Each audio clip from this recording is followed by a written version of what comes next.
नमस्कार दोस्तों। तो आप सभी का आपके आपके अपने YouTube channel the global academy by Deepak Rawat पर आप सभी का स्वागत है। जैसा कि आपको पता है एसएससी की क्लासेज प्रीवियस पेपर के सॉल्यूशन आपको चैनल पर मिल रहे हैं। तो आज क्लास सेकंड रहेगी और इसमें आपका पेपर होगा 20 फरवरी 2024 को जो सेकंड शिफ्ट हुई थी। आपको केवल इस क्लास में मैथ का ही सॉल्यूशन मिलेगा। तो शुरुआत करेंगे पहले क्वेश्चन के साथ। आपका पहला क्वेश्चन आपके सामने। 70 सेंटीमीटर आधार की त्रिज्या और 14 सेंटीमीटर ऊंचाई वाले बेलन का वक्र पृष्ठीय क्षेत्रफल क्या होगा? Curved surface area of cylinder का आपको बताना है कि curved surface area of cylinder क्या होता है। हमारा सीएसए क्या होता है? ये आपको रहता है 2 पाई आर एच। तो आपको रेडियस गिवन है, आर का मान गिवन है और इसकी ऊंचाई भी गिवन है। तो वैल्यू पुट करेंगे। पाई का मान 22/7, आपकी रेडियस 70 और हाइट 7 से डिवाइड करेंगे 10 आएगा। इंटू करेंगे 22 गुना में 2 44 गुना में 14 गुना में 10। 14 गुना में 4 56, 5 हो जाएगा। 56 और 5 61।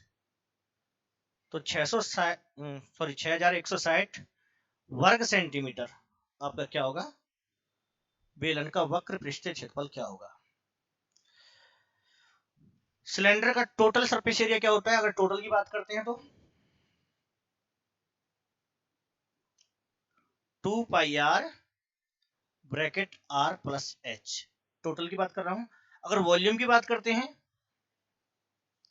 इसका वॉल्यूम रहेगा आपका पाई आर स्क्वायर एच। अगर टोटल पूछ लिया जाता है तो निकालेंगे 2 pi r bracket r plus h से। अगर वॉल्यूम पूछा जाता है तो पाई आर स्क्वायर एच से निकालेंगे। सेकंड क्वेश्चन आपका। पी क्यू और आर के बीच 8400 रुपए को पी क्यू आर के बीच 8400 रुपए को क्रमशः 2/3 अनुपात 3 अनुपात 1/3 के अनुपात में बांटा जाता है। तो आपको आर का हिस्सा बताना है कि आर का हिस्सा कितना होगा। तो सबसे पहले आपको क्या करना होगा? अपने रेशो को सिंपल करना होगा, फ्रैक्शन से हटाना होगा। पी क्यू और आर 2/3 रेशो 3 रेशो 1/3। तो हम एल्शियम लेके रेशो को फ्रैक्शन से हटाएंगे। हमारा एल्शियम क्या आएगा? 3 आएगा। 3 से 3 को डिवाइड करेंगे 1 पे जाएगा और 1 की गुना 2 से करेंगे तो 1 से डिवाइड करेंगे 3, 3 गुना 3 9, 1 पे जाएगा। तो हमारा रेशो कितना आएगा? 2 9 1। अब 8400 रुपए को बांटना है तो ये टोटल कहलाएगा, सम कहलाएगा। तीनों का सम है ये। और तीनों का सम कितना बनेगा? यहाँ पे 12 बनेगा कि 2 और 9 11 और 1 12। 12 की वैल्यू 8400। 1 यूनिट 700 आएगा। आर का ही पूछा है और आर की यूनिट कितनी है? 1 है, तो 700 ही रहेगा। D option. जिसका पूछा जाता है उसी में मल्टीपल करना होगा। अगर पी का निकालना है तो पी का कितना आता है? 700 गुना में 2 1400 होगा। अगर क्यू का निकालना है तो 6300 आएगा और आर का हमने निकाला ये 700। थर्ड क्वेश्चन आपका। स्वयं 16 दिनों में एक सोफा बना सकता है। रेवती के साथ मिलकर काम करते हुए वह काम को 128/17 दिनों में पूरा कर सकता है। यदि रेवती अकेले काम करती है तो काम पूरा करने में रेवती को कितने दिन लगेंगे? आपके सामने ऑप्शन है 128/17 6, 128/16 या फिर 128/9। टाइम एंड वर्क का क्वेश्चन है। स्वयं काम को करता है 16 दिन में पूरा और रेवती के साथ मिलकर दोनों की बात कर रहा है तो काम पूरा होता है 128/17। तो सबसे पहले हम क्या करेंगे? इनका एलसीएम निकालेंगे। अगर टाइम एंड वर्क में एलसीएम निकालने की बात होती है तो अपर संख्या का ही एलसीएम लिया जाता है बस। तो 16 और 128 का जो एलसीएम आएगा वो 128 ही आएगा। 16 और 128 का एलसीएम 128 आएगा। 16 से भाग करेंगे तो 8, 128 से भाग करेंगे 1, मल्टीप्लाई में क्या आ जाएगा 17। जो अपॉन की टर्म होती है वो वहां पे इंटू आ जाती है। स्वैप रेल की काम करने की क्षमता कितनी है? 8 है। यदि वह रेवती के साथ मिलकर काम करता है तो उनकी क्षमता कितनी आती है? 17 आती है। तो रेवती की क्षमता क्या होगी? 17 माइनस के 8, 9 बचेगी। स्वैप रेल का हिस्सा घटा दिया। अब टाइम निकालना समय।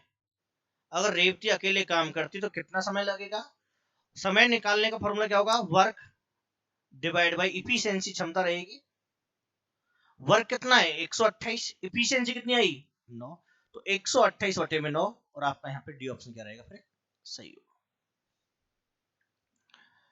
क्षमता का अर्थ काम करने की दर। इट मींस एक दिन में कितना काम करते हैं, 1 यूनिट में किया गया काम। एक दिन हो, 1 घंटे हो, 1 मिनट हो या फिर 1 सेकंड हो। स्वैप रेल एक दिन में 8 काम करता है और रेवती के साथ मिलकर 17 काम करता है। इट मींस रेवती की भी क्षमता इसमें क्या है? ऐड है। तो स्वैप रेल की माइनस करने के बाद आपकी रेवती की क्षमता आ जाएगी। और समय निकालना है तो वर्क जो काम है उसे डिवाइड कर देंगे उसकी क्षमता से जिस पे आपको काम को कराना है। Next question. यदि 72 जिल्द साध 720 पुस्तकों की जिल्द 22 दिनों में कर सकते हैं तो 12 दिनों में 660 पुस्तकों की जिल्दबंदी करने के लिए कितने जिल्द साधों की जरूरत है? तो इसमें जो फॉर्मूला चलता है आपका M1 D1 H1 upon W1 बराबर रहेगा M2 D2 H2 अपॉन में W2। यहां पर M का अर्थ होगा जो काम करने वाले हैं मेन रहेंगे, D का अर्थ डे रहेगा दिन, H का अर्थ आवर होता है और W का अर्थ वर्क होता है। हमें जो वैल्यू गिवन है केवल उन्हीं पे काम करना है। जैसे इस क्वेश्चन में H नहीं है, आवर नहीं है, तो आवर को आप हटा सकते हो यहाँ पे। तो काम करने वाले कितने हैं? M का मान 72 हो गया, मल्टीप्लाई 720 किताबों की जिल्द चढ़ाते हैं तो ये उनका काम है, डिवाइड में 720 रहेगा, तो वर्क है ये उनका। और दिन कितने हैं? 22 बराबर 12 दिनों में दे रखी है 660 किताब होगी, वर्क हो गया। कितने जिल्द साध, इट मीन आदमी बताने कितने व्यक्तियों की जरूरत होगी आपको, एम निकालना है। अगर क्रॉस मल्टीप्लाई करते हैं 72 मल्टीप्लाई 22 मल्टीप्लाई में 660 डिवाइड में कितना आएगा? 720 मल्टीप्लाई में 12 रहेगा। 0 से 72 से 6 से 2 6 से 11 2 से और 11 गुना 11 121 कि 121 मजदूरों की जरूरत होगी। तो बी ऑप्शन रहेगा यहाँ पे आपका। तो मिश्र समानुपात मिक्स्ड प्रोपोर्शन का क्वेश्चन है जिसमें आपका फॉर्मूला वर्क करेगा M1 D1 H1 upon W1 बराबर होगा M2 D2 H2 अपॉन में W2। M का अर्थ मैन वोमैन कुछ भी हो सकता है, इट मींस जो भी उस काम को करेगा। जरूर नहीं कि व्यक्ति आदमी काम करेंगे, औरत हो सकती है, बच्चे हो सकते हैं या मशीन हो सकती है। D का अर्थ डे रहेगा, दिन होंगे आपके, कितना समय लगता है। H का अर्थ भी आवर है, कितना समय लगता है। जो वर्क की वैल्यू रहेगी वो आपकी क्या रहेगी? डिवाइड में होगी। नेक्स्ट क्वेश्चन आपका। एक व्यापारी अपने सामान को क्रय मूल्य से 50% अधिक पर अंकित करता है कि जो उसका एमआरपी है सीपी से 50% ज्यादा है, तो सीपी को हम कितना लेट करेंगे? 100 तो हमारा एमआरपी कितना रहेगा? 150 हो जाएगा। सीपी 100 एमआरपी 150 और 20% की छूट देता है, डिस्काउंट दे रहा है 20% का, और डिस्काउंट दिया जाता है किस पे? एमआरपी पे। अगर 20 का डिस्काउंट है तो कितने में सेल होगा? 80 में सेल होगा। तो हमारा सेलिंग प्राइस कितना बन जाएगा फिर आपका? 15 × 120 हो गया कि सीपी 100 हो गया, एमआरपी 50% मोर है, 150 हो जाएगा। 20% का डिस्काउंट है, डिस्काउंट अगर दिया जा रहा है तो सेलिंग कितने में हो रही है? 80% में। तो 150 गुना 80/100 जो कितना आएगा? 120 आएगा। खरीदा 100 में, प्राइस 150 डाला, बेचा 120 में, तो उसे क्या होगा? प्रॉफिट या लॉस? प्रॉफिट होगा। कितने का हो रहा है? 20 का हो रहा है, और 20 ही परसेंट हो जाएगा। क्यों? क्योंकि सीपी 100 है। जब जब सीपी 100 रहेगा, इनका डिफरेंस ही परसेंटेज बन जाएगा कि 100 में खरीद के 120 में बेचा है, 20 का डिफरेंस आया, 20 का प्रॉफिट हुआ, तो प्रॉफिट परसेंटेज भी कितना आएगा? 20% आएगा। कब तक आएगा? जब जब आपका सीपी 100 रहेगा, तब डिफरेंस ही परसेंटेज है। तो प्रॉफिट परसेंटेज का फॉर्मूला क्या होता है? प्रॉफिट डिवाइड बाई सीपी, और इनटू में, तो दोनों 100 कैंसिल हो जाते हैं, तो 20%, ए ऑप्शन। नेक्स्ट, 0.1 का स्क्वायर प्लस 0.01 का स्क्वायर का मान कितना होगा? 0.1 का स्क्वायर इट मीन 0.1 मल्टीप्लाई में 0.1 प्लस 0.01 मल्टीप्लाई में 0.01, तो 1 गुना 1 कितना आएगा? 1 क्या आएगा? पॉइंट के बाद एक अंक इसका और एक इसका, इट मीन पॉइंट के बाद 2 अंक रहेंगे, हमारे पास 1 है तो 0 लगा लेंगे, 0.0 प्लस इन दोनों की इंटू करेंगे, 1 गुना 1 1 रहेगा, पॉइंट के बाद 2 अंक इसके और 2 इसके, तो पॉइंट के बाद 4 अंक होने चाहिए, 1 हमारे पास है, 3 0 लगा लेंगे,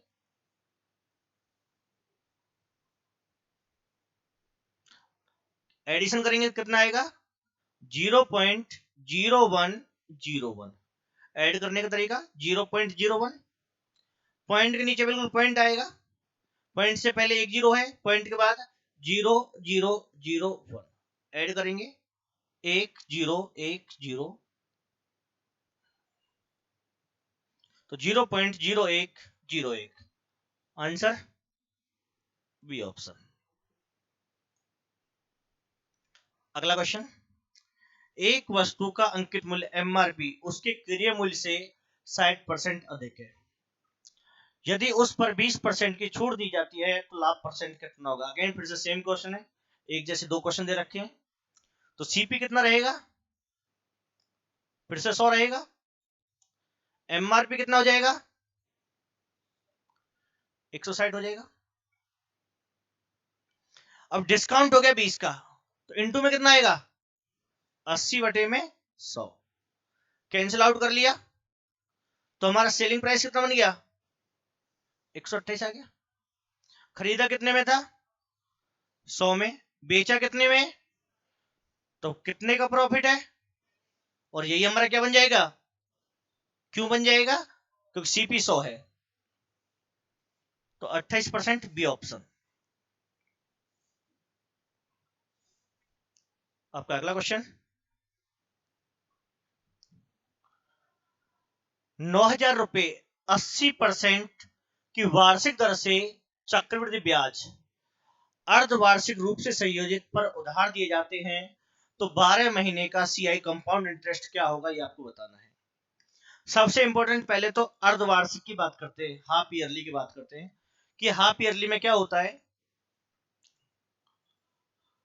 जो हमारी रेट होती है, रेट आधी हो जाती है, R/2 हो जाती है पहली बात तो, और टाइम डबल हो जाता है, मल्टीपल 2 हो जाता है, रेट आधी हो जाती है और टाइम दोगुना हो जाता है हाफ ईयरली क्वेश्चन में। तो हमारी रेट कितनी है? 80%, तो 80% तो कितनी रहेगी?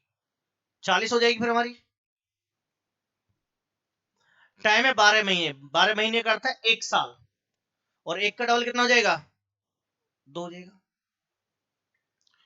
हाफ ईयरली में रेट आधी हो जाएगी और टाइम डबल हो जाएगा, 80% रेट थी, आधी होगी 40%, टाइम दे रखा है 12 महीने, पहले ईयर में कन्वर्ट करेंगे, तो 12 महीने का अर्थ है 1 साल, और 1 का डबल कितना हो गया?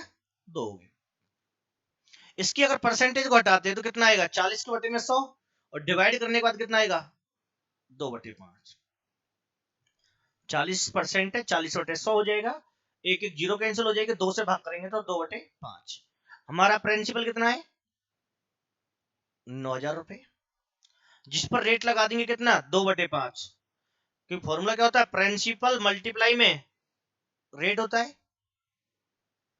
5 से डिवाइड और 18 गुना में 2, 3600। कि 9,000 रुपए का एक साल, पहले साल का जो ब्याज आएगा 3600 आएगा, तो अगले साल भी कितना रहेगा? 3600 ही रहेगा। अगर कंपाउंड का क्वेश्चन है तो हमें इंटरेस्ट का इंटरेस्ट और देना पड़ेगा, ब्याज का ब्याज, तो 3600 का ब्याज हो जाएगा, रेट रहेगी 2/5, 5 से, तो ये आ जाएगा आपको 1440।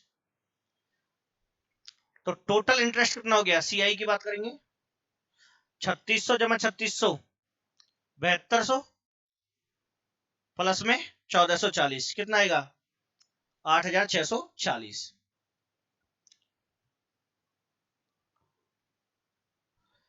ठीक है ना? 3600 और 1440 को जोड़ देंगे सीआई को निकालने के लिए। अगेन सबसे ऊपर प्रिंसिपल रहेगा 9,000, रेट को सॉल्व करने पे क्या आया था? 2/5। हमारा सिंपल इंटरेस्ट का जो फॉर्मूला होता है, प्रिंसिपल मल्टीप्लाई रेट होता है।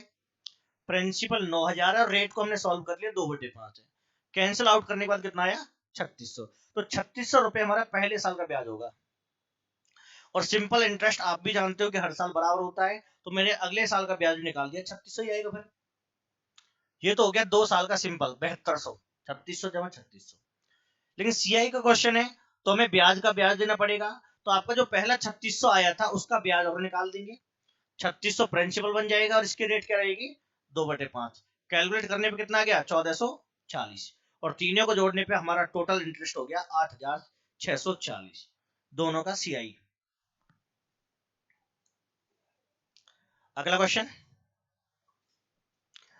किसी धनराशि पर 5 वर्षों के लिए साधारण ब्याज उस धनराशि का 2/5 है, तो वार्षिक ब्याज दर क्या होगी?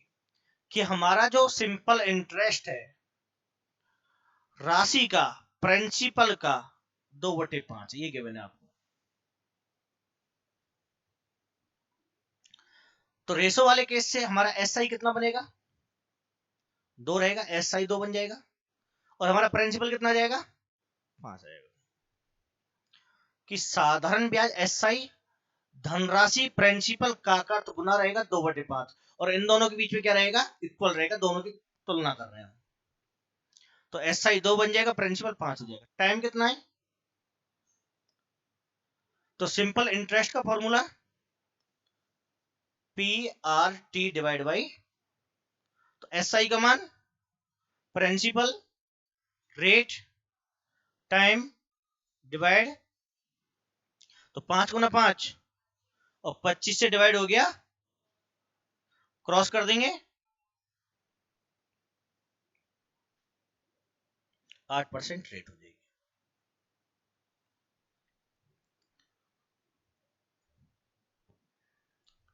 तो हमेशा फ्रैक्शन 2 नंबर को कैलकुलेट करती है, उनको अच्छे से पढ़ना होता है कि कौन सा नंबर किसको डिनोट कर रहा है।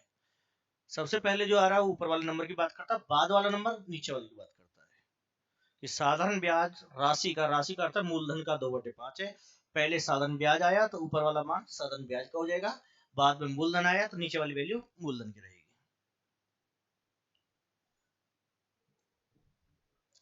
अगला क्वेश्चन, 5 संख्याओं का औसत 32 है, यदि एक संख्या हटा दी जाए तो औसत 28 हो जाता है, हटाई गई संख्या क्या है? ऑप्शन 48, 47, 52 या फिर 49। संख्या कितनी है? 5, और 5 का औसत, तो टोटल हो जाएगा 61। एक संख्या हटा दी जाती है तो हमारी संख्या 4 बचेंगी, फिर तो 5 में से 1 हटा दी, और औसत 28, 4 अट्ठे 32, 3 बचेगा, 4 दूनी 8 और 3 11। तो 5 संख्याओं के टोटल में से हम 4 का टोटल माइनस कर देंगे, कितना आएगा? 48। तो यही संख्या हटाई गई है। जितना कम हो जाएगा वही संख्या उतना ही हमने क्या कर दिया, उस संख्या को हटाया, उसका मान उतना ही है।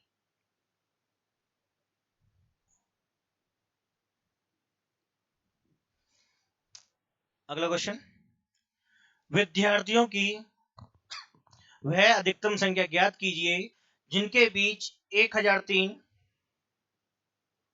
2703,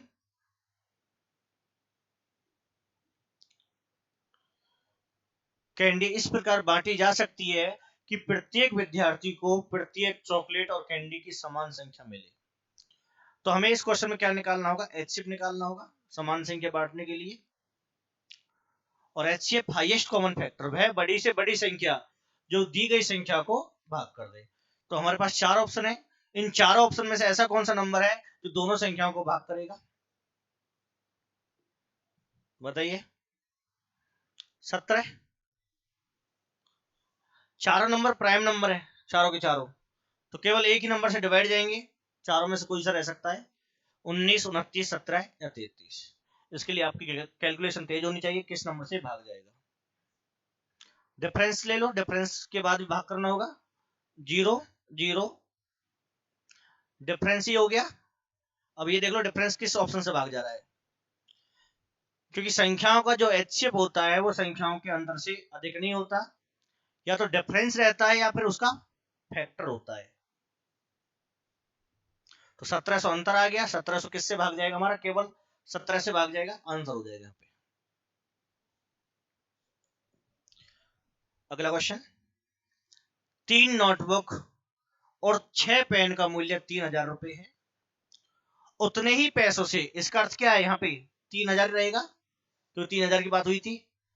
एक व्यक्ति एक नोटबुक और 12 पेन खरीद सकता है, यदि राजू 15 पेन खरीदना चाहता है तो उसे कितने रुपए देने होंगे। तो नोटबुक को हम x ले रहे हैं, पेन को y मान रहे हैं, तो 3x जमा में 6y बराबर 3000, ये आपकी पहली इक्वेशन रहेगी। एक नोटबुक 1x प्लस 12y बराबर 3000, ये आपकी सेकंड इक्वेशन होगी। पेन खरीदता है, पेन को हमने y माना है तो हमें इसमें y का मान निकालना होगा।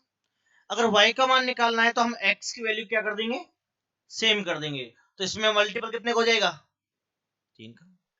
अगर हमें y का मान निकालना है तो x को सेम करेंगे, तो ये आपका आएगा 3x प्लस 36y बराबर, माइनस करेंगे, ये आपकी तीसरी इक्वेशन होगी। तो 3x से प्लस 6 माइनस 36, माइनस के माइनस से माइनस कैंसिल हो गया, y बराबर 6000 डिवाइड बाई कितना आएगा 200, कि एक पेन 200 रुपए का है। अब कितने पेन खरीदता है, 15, तो 15 से गुना करेंगे, और डी ऑप्शन कि 15 पेन 3000 रुपए के आएंगे। तो इक्वेशन सॉल्व हो जाएगा हमारा ये।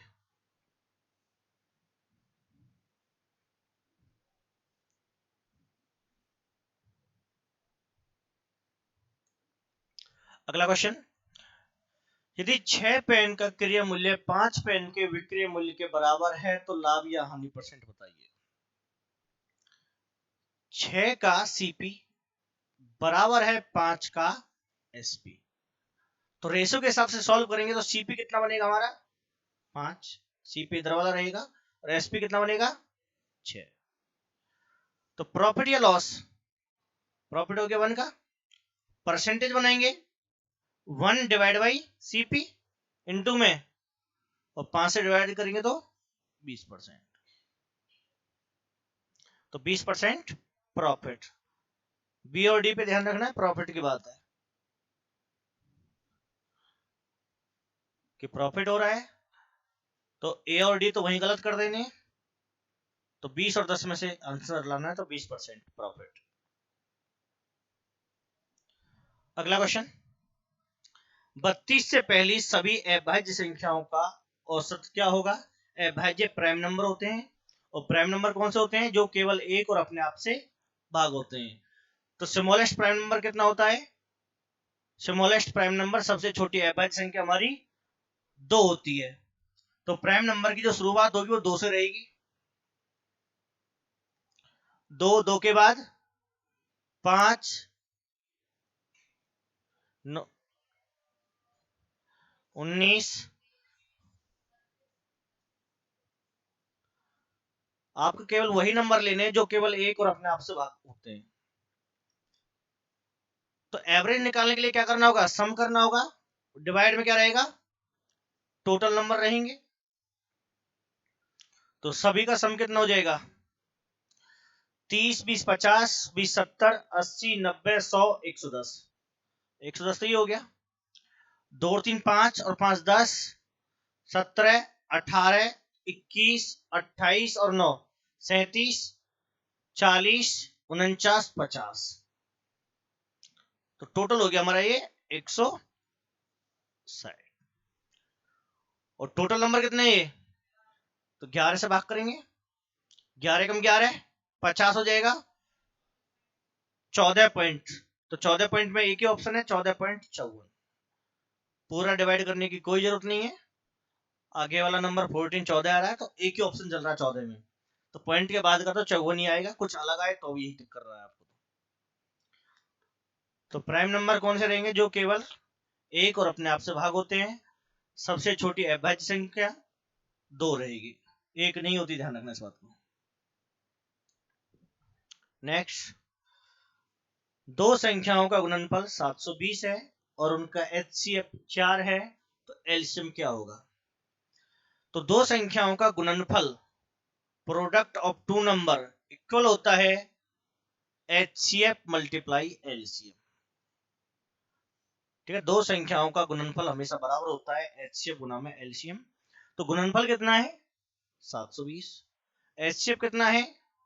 एलसीएम निकालना है, तो 4 से भाग कर देंगे, 180 एलसीएम।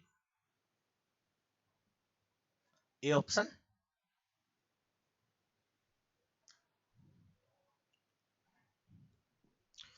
अगला क्वेश्चन, एक गोले की त्रिज्या में 50% की वृद्धि करने पर इसके आयतन में कितने परसेंट की वृद्धि होगी?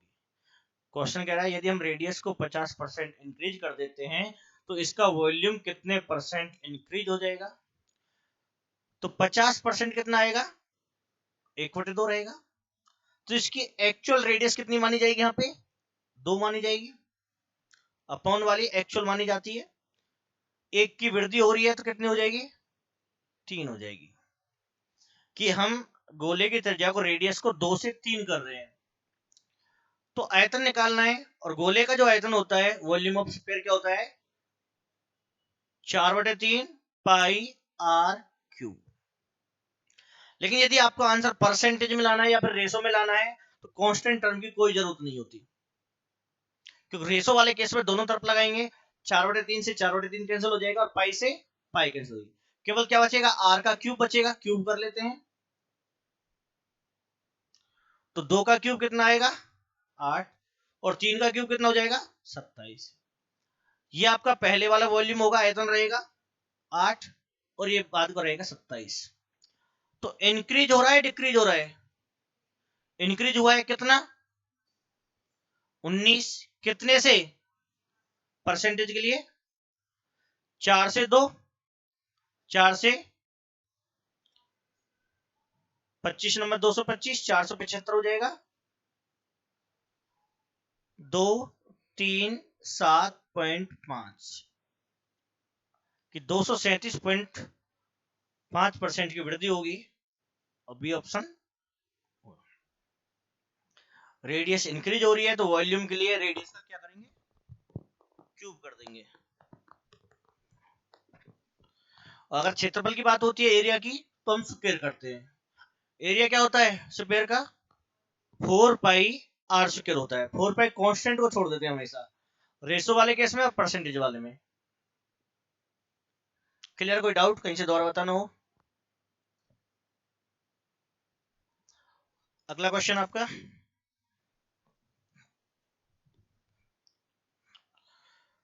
टाइम डिस्टेंस 384 मीटर लंबी एक रेलगाड़ी एक बिजली के खंभे को 12 सेकंड में पार कर जाती है। तो रेल की जो लंबाई होती है, डिस्टेंस होती है, टाइम दे रखा है 12 सेकंड, तो हम ट्रेन की स्पीड निकाल सकते हैं। और स्पीड का फॉर्मूला क्या रहेगा, डिस्टेंस अपॉन में, तो 12 से डिवाइड कर देंगे,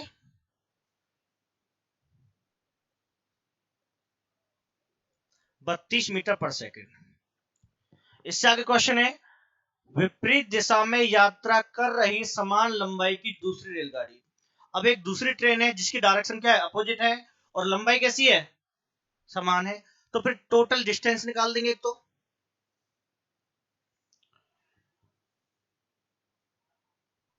384 प्लस में 384, 768 मीटर। यहां पर भी 12 सेकंड में पार करती है, तो यहां पर भी टाइम कितना रखा है, 12 सेकंड। फिर से स्पीड निकालेंगे। अब यहां पर जो स्पीड आएगी वो दोनों ट्रेन की आएगी, ठीक है, दोनों ट्रेन मोशन में, गति में है, और विपरीत दिशा में दोनों की स्पीड क्या होती है, प्लस होती है, एक्स प्लस वाई। तो 768 बटे में 12, 12 छिक्के 72, 12 चौक मीटर पर सेकंड। अगर ये एडिशन है तो हम एक की स्पीड को क्या करना होगा, माइनस करना होगा। तो y बराबर हो जाएगा 64 माइनस के 32, तो अभी 32 मीटर पर सेकंड। सबसे पहले हम पहली ट्रेन की स्पीड को निकाल देंगे, डिस्टेंस अपॉन टाइम करके 32 आएगा। इससे आगे दूसरा क्वेश्चन चल रहा है आपका कि एक दूसरी ट्रेन है जिसकी लंबाई समान है, तो टोटल डिस्टेंस हो जाएगी 384 प्लस 384, 768। एक दूसरे को पार करने में 12 सेकंड का समय लेती है, टाइम 12 सेकंड हो गया। फिर से स्पीड निकालेंगे, दोनों ट्रेन मोशन में है, गति में है, डायरेक्शन अपोजिट है, तो स्पीड को हमेशा x प्लस वाई लिखा जाएगा। अगर यहाँ पे सेम डायरेक्शन होती तो यहाँ पर स्पीड को x माइनस वाई लिखा जाएगा। और स्पीड का फॉर्मूला डिस्टेंस अपॉन में टाइम कितना हो गया, 64। x का मान इधर जाके क्या हो जाएगा, माइनस हो जाएगा, और x कितना था, 32 था। तो 32 मीटर पर सेकंड, और डी ऑप्शन क्या होगा यहाँ पे सही होगा। अगर किलोमीटर पर आवर में चेंज करना है तो 18/5 या 5/18, 18/5, लेकिन मीटर पर सेकंड ही ऑप्शन है आपके। यदि x का 45% y के 15% के बराबर है तो x और y का अनुपात क्या होगा। x का आकार तो गुना रहेगा 45% के लिए, बराबर है y का, तो 100 से 100 कट गया, 15 से, तो x रेसो y बताना है, तो x का मान तो इधर रहेगा 1, और y का मान, तो x और y का जो रेसो होगा 1:3 रहेगा, ए ऑप्शन। बी का भी ध्यान रखना, कभी 3:1 कर दो, जहां पर छोटी सी गलती होती है वो सेम ऑप्शन आते हैं, कभी x3 y1। अगला क्वेश्चन, एक मैच का विक्रय मूल्य एसपी दे रखा है 6,875 रुपए, प्रॉफिट परसेंट दे रखा है 25%, आपको सीपी फाइंड करना है। और सीपी और एसपी के केस की अगर बात करते हैं तो सबसे पहले सीपी, वस्तु को खरीदा जाता है, इट मीन सीपी रहेगा, इनटू में 25 का प्रॉफिट है, 125/100 रहेगा, लॉस होता है तो 100 में से माइनस करते, बराबर सेलिंग प्राइस 25 से 5 से भाग कर लेते हैं, 5 × 5 और 4 का इंटू करेंगे, 4 × 5 = 20, 28 × 2 = 30, 12 × 3 = 15, 5500 रुपए।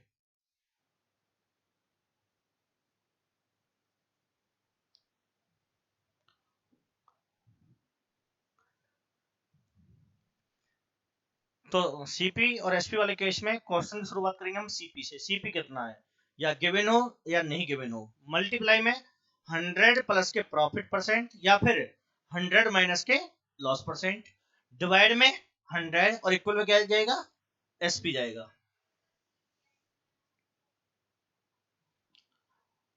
प्रॉफिट परसेंटेज की बात कर रहे हैं, ना कि प्रॉफिट की।